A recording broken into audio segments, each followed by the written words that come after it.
Meine Beziehung zu ihr hat sich in einer Nacht zerstört. Ach ja, das war noch eine gute Zeit im Leben. Leute, nachdem ich letzten Dienstag zusammen mit euch in meine Schulzeit eingetaucht bin, wir haben uns meine Abi-Zeitung und alte Jahrbücher angeschaut, bin ich ehrlich gesagt mit meinen Gedanken in dieser Zeit hängen geblieben, weil... Kommt schon, Schulzeit ist einfach so eine krasse Zeit. Und ja, ich bin so in Erinnerungen dahingeschwelgt und hatte auf einmal mega Bock, ein Video über Momente aus meiner Schulzeit zu machen, die so krass, weird, seltsam oder lustig waren, dass sie sich in dieses kleine Gehirn gebrannt haben. In dieses große Gehirn gebrannt haben. Ich bin nämlich schlau. Es fiel mir wirklich schwer, die Top 10 Momente für dieses Video zusammenzusuchen, weil oh my fucking god, es sind so viele crazy Sachen in meiner Schulzeit passiert. Ich denke, dass das mega unterhaltsam und mega funny wird, deswegen würde ich sagen, ich laber gar nicht weiter vorweg. Lasst uns direkt anfangen. Nummer 1. Oh mein Gott, das ist wirklich eine der krassesten Erinnerungen, die ich habe. 5. Klasse, ja, ich war gerade neu auf der Schule, Deutschunterricht, meine Klassenlehrerin. Ich muss ehrlich sagen, ich mochte sie zu der Zeit schon und dann kam dieser Tag, der mich so, honestly, der hat mich so hart verstört, weil was sie da gemacht hat, war so weird. Und zwar, ich habe irgendwie nicht aufgepasst und habe so mit meinem Sitznachbarn diskutiert und wir hatten gerade Grammatik in Deutsch und sie nahm mich dran. Sie meinte, Kostas, was ist eine Präposition? Ach noch. Keine Ahnung, wusste es halt in dem Moment nicht und ich war so... Ein Bindewort? Nein! Auf dem Tisch! Neben dem Tisch! Unter dem Tisch! Okay. Jesus Maria, bitte beschütz mich. Bitte beschütz meine Seele vor dem Teufel. Diese Frau hat einfach legit angefangen, ihren Schreibtisch zu verkloppen. I'm not joking, verkloppen. Ohne Witz, in dem Moment habe ich wirklich angefangen daran zu glauben, dass es den Teufel wirklich gibt und dass diese Frau von dem Teufel besessen ist. Nie wieder in meinem Leben werde ich vergessen, was Präpositionen sind. Word. Du Ficker. Nummer 2. Das ist eine der weirdesten Erinnerungen, die ich habe. Wir hatten Matheunterricht und hatten irgendwie Hausaufgaben auf und not gonna lie, ich war wirklich so der Schüler, der meistens gerade Matheaufgaben einfach am Morgen von irgendwem anders abgeschrieben hat, weil ich Mathe hasste. An diesem Tag natürlich hatte ich es nicht getan und er wollte die Hausaufgaben einsammeln. Und so wie Lehrer das ja manchmal machen, hat er einfach noch so nicely nebenbei gedroppt, so. Wer sie nicht abgibt, kriegt direkt eine 6, ne? Und ich war so, fuck. Das Gute war aber, dass nicht er die Hausaufgaben eingesammelt hat, sondern jemand anders und die dann gebündelt abgegeben hat. Und er wollte sie dann in der Unterrichtsstunde korrigieren und am Ende wieder austeilen. Dann teilt er die so aus. Auf einmal kommt eine Hausaufgabe, bei der er sagt, ja, hier steht kein Name drauf. Und ich habe einfach... weiß ich nicht, im Affekt gehandelt und meinte so, ja, das sind meine. Und er meinte so, Was? Das sind deine? Die sind aber gut. und ich dachte so, ja, weil ich einfach ein fucking Genius bin, so. Leute, in dem Moment habe ich natürlich gedacht, weil ja jemand die Hausaufgaben abgegeben hat, dass sich auch jemand jetzt melden wird und sagen wird, hä, nein, das sind meine Hausaufgaben. So, mega komisch, aber das ist einfach nicht passiert. Und dann meinte er noch so, Sie haben aber eine sehr schöne Schrift. ihr habt ja im letzten Video gesehen, ich habe einfach eine richtig schöne Schrift. Schön, oder? Auf jeden Fall dachte ich so, ja, kann schon hinkommen, könnte schon meine Hausaufgabe sein. Und dann meinte er so, Und warum haben Sie hier ein Kaninchen hingezeichnet? das war doppelt verwirrend, weil einmal habe ich mich gefragt, what the fuck, zeichnet Kaninchen neben Mathehausaufgaben so. Aber auf der anderen Seite dachte ich so, whatever, just go with the flow. Weißt du, ich war schon so tief in der Scheiße, also habe ich einfach gesagt, ja, ich war halt so schnell fertig, dass mir langweilig war. Leute, ich war wirklich ein guter Mathe-Schüler, also hätte er eigentlich schon da denken müssen, dass das nicht sein kann. Anyways, niemand hat sich fucking gemeldet. Ich war so hart verwirrt. Ja, und er hat mir dann einfach die krasse gute Note eingeschrieben. Wie kann das sein? Noch bis heute ist es ein Rätsel für mich, dass sich nicht die Person, die diese Hausaufgaben abgegeben hat, auch gemeldet hat, um die wieder einzusammeln. Weird ass. Truhe. Wo wir schon gerade bei diesem Mathelehrer sind. Wir haben... das war, glaube ich, auch so in den letzten Stunden des Matheunterrichts irgendwann mal so, wer bin ich? Oder Promiraten oder sowas gespielt. Oh, Abiturienten, einfach weil sie keinen Bock mehr auf Unterricht haben. Können wir bitte Promiraten spielen? Auf jeden Fall war mein Mathelehrer dann dran und er war fucking Lady Gaga, okay? Bin ich ein Pferd? Nein. Gut, also bin ich schon mal nicht Bibis Beauty Palace.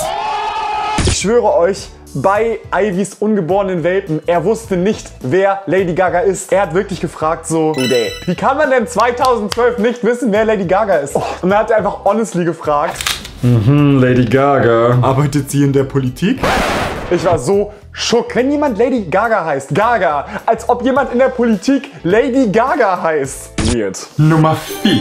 Ja, und wo wir schon bei verrückten Theorien und Gerüchten sind, gibt's das bei euch an der Schule auch, dass so immer richtig weirde Gerüchte über die Lehrer so rumgehen? Mein Sportlehrer, honestly, bis heute weiß ich nicht, ob es stimmt oder nicht, dass er Gogo-Tänzer war. Er hatte so einen langen Pferdeschwanz, also so bis so hier unten so. Und hatte, glaube ich, auch ein Bauchnabelpiercing und der hatte öfter mal im Sportunterricht so fast schon so Crop-Tops an. Aber ja, meine Theorie ist ja sowieso, dass in der nächsten Fashion-Welle Crop-Tops für Boys richtig in sein werden. Vielleicht war der einfach nur seiner Zeit 6 Jahre voraus. Who knows? Nummer 4.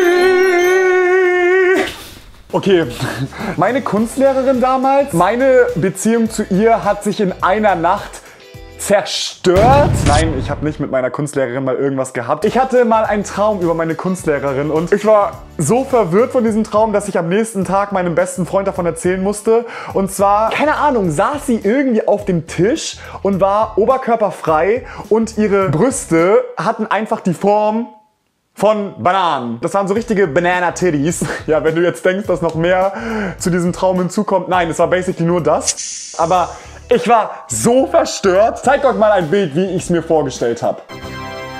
Ich konnte seit diesem Traum nicht mehr normal am Unterricht teilnehmen, weil ich mir immer vorgestellt habe, dass sie diese Banana-Titties hat. Und ja,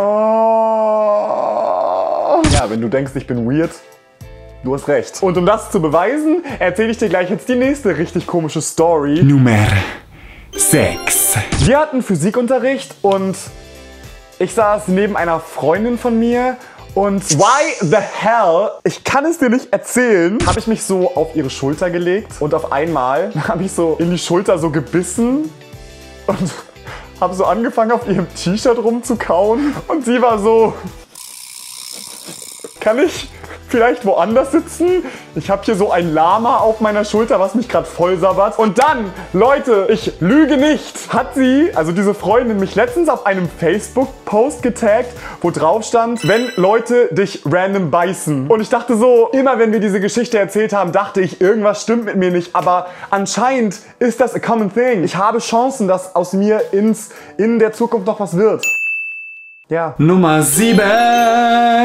Ja, und um jetzt noch die Kirsche auf die Torte zu setzen. Einmal saß ich im Kunstunterricht und da war so ein Mädchen und ich mochte sie irgendwie und jemand hat mich gefragt, schreib doch mal auf den Zettel, wen du gut findest. Dann habe ich das gemacht und diese Person war ein Arschloch und wollte dem Mädchen, das ich gut fand, diesen Zettel geben. Also habe ich den Zettel gegriffen, habe ihn mir in den Mund gesteckt und habe ihn gegessen. Im Kunstunterricht. Und meine Kunstlehrerin mit den Banana-Titties hat gesehen, wie ich diesen Zettel gefressen habe und hat sich wahrscheinlich auch gedacht, keine Zukunft landet unter einer Brücke. Nummer 8. Ich war nicht der einzig komische Schüler in meiner Klasse. Ich hatte so eine in meiner Klasse, die einfach immer so weirde Sachen gesagt hat. Randomly jobbt sie einfach im Unterricht. Es ist eigentlich schon eine Tatsache, dass alle Leute, die Sonnenbrillen tragen, faule Schweine sind. Wir waren alle so... Oder alle Terroristen rauchen. Und sie meinte das eigentlich umgekehrt so, dass Leute, die rauchen, Tendenzen dazu haben, Terroristen zu werden. Was ist los mit dir? Und das Beste, oh mein Gott, das Beste. Ich liebe diese Geschichte so sehr. Wir hatten Erdkundeunterricht und dann hat sie so gefragt, dreht die Sonne sich eigentlich um sich selber oder so? Und meine Erdkundelehrerin wusste halt irgendwie die Antwort darauf nicht und hat dann sie gefragt, ja, du kannst es ja einfach mal herausfinden so. Dann kam die nächste Stunde und dann meinte meine Lehrerin so, und? Dreht sich die Sonne um sich selber? Und sie ist einfach aufgestanden und ging so mit so einer, also ging mit so einem Folder, also mit so einem Hefter nach vorne und nimmt so den Overhead-Projektor. Ich weiß nicht, ob ihr überhaupt noch wisst, was sowas ist. Und will so eine PowerPoint-Präsentation starten und sowas. Und meine Lehrerin war so, was machst du? Die Frage ist ganz einfach mit Ja oder Nein zu beantworten. Und sie lässt sich einfach überhaupt nicht aus der Ruhe bringen und sagt so, also, ich halte jetzt ein Referat über die Sonne. Und das war so komisch, Leute. Das war so komisch.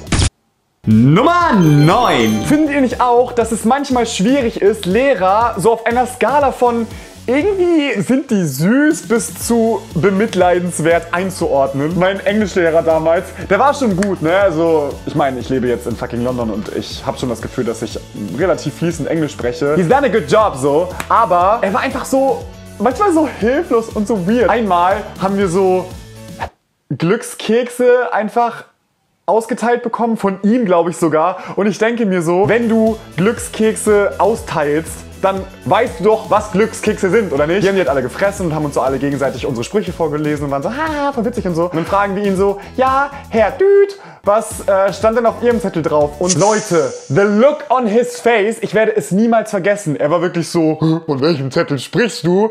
Und ich dachte so, hä, hat der jetzt einfach honestly diesen Zettel gefressen?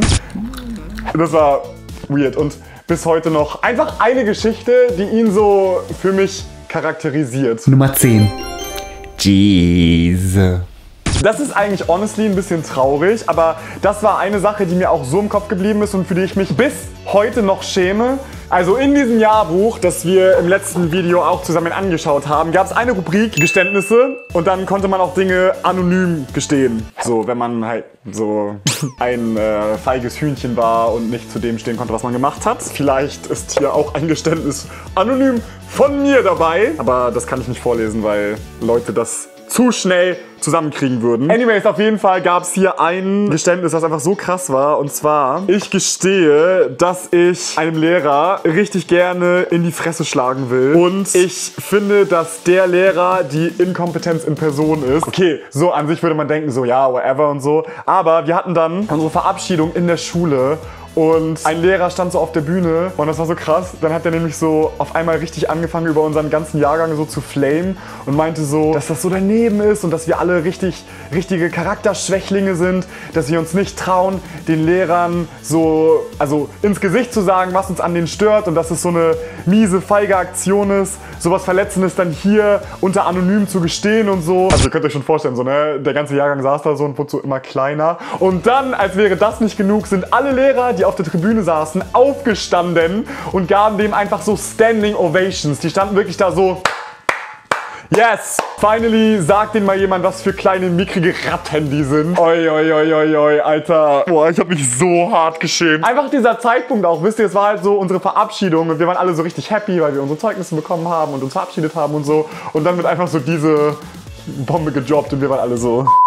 Okay, gut. Das war's mit diesem Video. Bitte, Leute, schreibt mir gerne richtig so skurrile Dinge, die euch in der Schule passiert sind, mit Lehrern, mit Mitschülern, von euch selbst in die Kommentare. Ich liebe einfach über die Schulzeit zu sprechen. Gut, und dann hoffe ich, dass euch dieses Video Spaß gemacht hat und dass ihr ein bisschen lachen konntet. Für nächste Woche habe ich ein Video geplant. Ihr könnt mir jetzt ja mal schon in die Kommentare schreiben, ob ihr auf sowas Bock hättet. Und zwar soll das sein, so Tipps und Erfahrung für eine Langzeitbeziehung. Fühlt euch gedrückt von eurem Funko Papa und wir sehen uns beim nächsten Mal. Tschüss!